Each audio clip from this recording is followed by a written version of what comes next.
আর perfect বেসন কিভাবে তৈরি করি। আমি এখানে নিব প্রথমেই, এদিকে আগে ধরিস না, প্রথমেই নিব আমার পরিমিত বেসন। তা আমার এটা কালকে বেসনের গুলানো ছিল, আমি এই পাত্রে আবার দিয়ে দিব, বেশি লাগবে না। এখানে দিয়ে দিব 2 টেবিল চামচ বেসন। এখন দিয়ে দিব এটার সাথে 1 টেবিল চামচ কর্নফ্লাওয়ার। কর্নফ্লাওয়ারটা চাইলে আপনারা প্যাকেটের বা খোলাটা ব্যবহার করতে পারেন। পরিমিত লবণ, আমি লবণটা কমই দিব কারণ রোজার মাসে লবণ বেশি হয়ে গেলে খাওয়া যায় না। সাথে দিব মরিচ গুঁড়া। ব্যাস আমার উপকরণ এটুকুই। আর স্টাইলের সাথে আপনারা কাস্ত কালি জিরাও দিতে পারেন।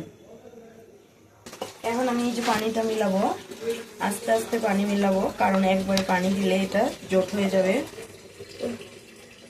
মাথা থেকে পুড়ে গেল, আসলে এরকমই সমস্যা নেই, রোজার মাছ দিতে হবেই।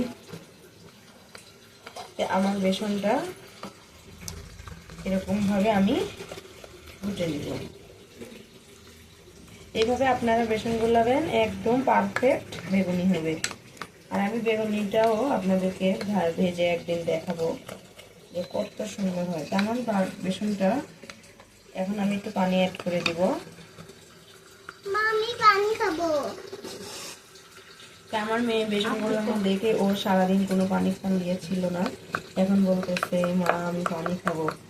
আসলে বাচ্চারা এমনই।